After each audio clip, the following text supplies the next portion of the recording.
Shalom, మీకు ఉదయకాల శుభములు.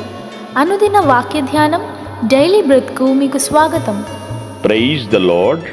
ఈ దినము కొరకు సిద్ధపరచబడిన దేవుని వాక్యము మత్తయి సువార్త 17వ అధ్యాయము 20-21 వచనములు. అందుకాయన, మీ అల్ప విశ్వాసము చేతనే మీకు ఆవగింజంత విశ్వాసం ఉండిన ఎడల ఈ కొండను చూచి ఇక్కడి నుండి అక్కడికి పొమ్మనగానే అది పోవును. మీకు అసాధ్యమైనది ఏదీ నుండదని నిశ్చయంగా మీతో చెప్పుచున్నానని వారితో అనెను. And Jesus said into them, because of your unbelief, for wily I say into you, if you have faith has a grain of mustard seed, he shall say into this mountain, remove hence to yonder place, and it shall remove, and nothing shall be impossible unto you. Howbeit this kind goeth not out but by prayer and fasting. ప్రభునందు పిల్లరా, ముందుగా మీకు హృదయపూర్వక వందనములు తెలియచేస్తూ ఉన్నాను. శిష్యులతో ప్రభు సంభాషణ, వారు చేయలేని దాని గురించి ప్రభు ఇస్తున్న సంపూర్ణ వివరణ మనం ఇక్కడ గమనిస్తున్నాం పిల్లరా. దుష్టశక్తులను వెళ్ళగొట్టేందుకు ప్రభు తన శిష్యులకు అధికారం ఇచ్చాడు. ఆ విషయం ప్రథమలోనే మనకు తెలుసు. అయితే ఇక్కడ శిష్యులు తమకిచ్చిన అధికారాన్ని ప్రారంభంలో ఉపయోగించుకున్నారండి. అయితే ఇక్కడ మొట్టమొదటిసారి ఫెయిల్ అయినట్లుగా మనం చూస్తున్నాం. ఎందుకని ఫెయిల్ అయ్యారు వాళ్ళు అంటే, బహుశా వారికి క్రీస్తులో ఆయన చెప్పిన మాటల్లో ముందున్నటువంటి సమయాల్లో ఉన్నంత విశ్వాసం ఇప్పుడు లేదు. ఒకవేళ ఈసారి శిష్యులు వారి మీద వారికి నమ్మకం పెట్టుకున్నారేమో, లేదా దయ్యాలను వెళ్ళగొట్టడానికి అనుసరించాల్సిన పద్ధతి ఇలాగే ఉంటుంది అనుకుని విశ్వాసం పెట్టుకున్నారేమో తెలియదు. ఏమండోయ్, దయ్యాలన్నీ ఒక రకంగా ఉండవండి. కొన్ని దుష్ట శక్తులు మిగతా వాటికన్నా కూడా బలంగా ఉంటాయి. మొండి దయ్యాలను కూడా పిలుస్తారు కదా. సరే, అటువంటి వాటిని వెళ్ళగొట్టడానికి మామూలు విశ్వాసం కంటే మరింత బలమైన విశ్వాసం అవసరం అని ఇక్కడ ప్రభువు మాట్లాడుతున్నాడు. దానికి ఎలాంటి వివరణ ఇచ్చాడో తెలుసా?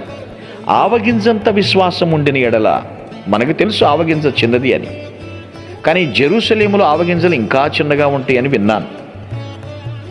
మరి అటువంటి విశ్వాసం ఉంటే నేనేమంటానంటే, మనము చేసేటువంటి ప్రార్థన, ఉండేటువంటి ఉపవాసం మన విశ్వాసానికి ఇంకొంచెం బలాన్ని చేకూర్చగలవు. ఇక్కడ మీరు కొండని అవతలకి పొమ్మంటే పోతుంది అన్నాడంటే అక్షరార్థంగా కొండలు పెకలించమని కాదండి ఇక్కడ అర్థం. నిజానికి కదిలించాల్సింది ప్రకృతిలో కనిపించే కొండలను కాదు, కానీ కొండల్లాగా మన ముందు నిలబడిన ఆటంకాలు, అడ్డుబండల్ని మనము గెలవాలి. దానికి బలమైనటువంటి విశ్వాసం గురించి మాట్లాడుతున్నాడు. మీకు అసాధ్యమైనది ఏది ఉండదు అని చెప్తున్నాడు.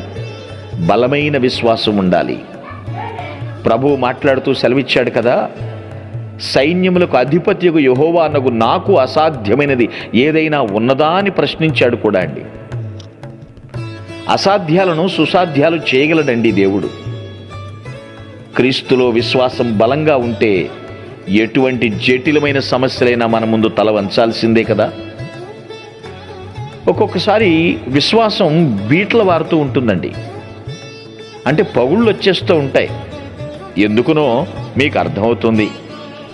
మరికొన్నిసార్లు విశ్వాసి యొక్క విశ్వాసానికి పక్షవాతం వస్తూ ఉంటుంది. పక్షవాతం వచ్చిన వ్యక్తి అవయవాలు సరిగా కదపలేడు సరిగదా. విశ్వాసానికి పక్షవాతం వస్తే ఇలాగే కూడా ఉంటుందండి. దేవుడు శిష్యులకు మాత్రమే గుణపాఠం చెప్పట్లేదు. వాక్యం వింటున్నా నీతో, నాతో, మనందరితో కూడా మాట్లాడుతున్నాడు. నీది ఎటువంటి విశ్వాసం? ఆవగింజంతేంటి, కావలసినంత ఉంది అంటున్నావేమో, అది బలమైన విశ్వాసమేనా? ఎదుటి వారికి చెబుతున్నాం మనం విశ్వాసము అని.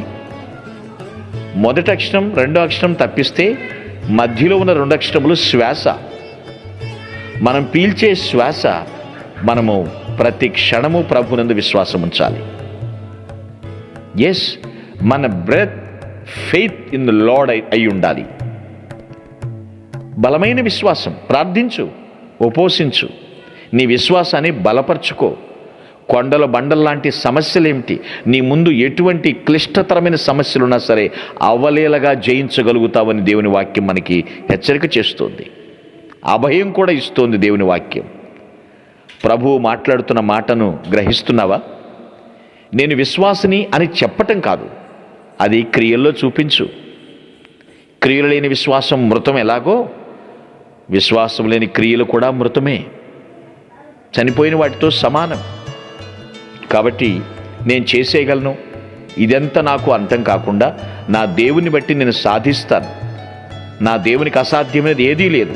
ఆయన మీద ఆనుకున్నాను కాబట్టి, ఆయన మీదే ఆధారపడ్డాను కాబట్టి, ఆయన బట్టి నేను విశ్వసిస్తున్నాను.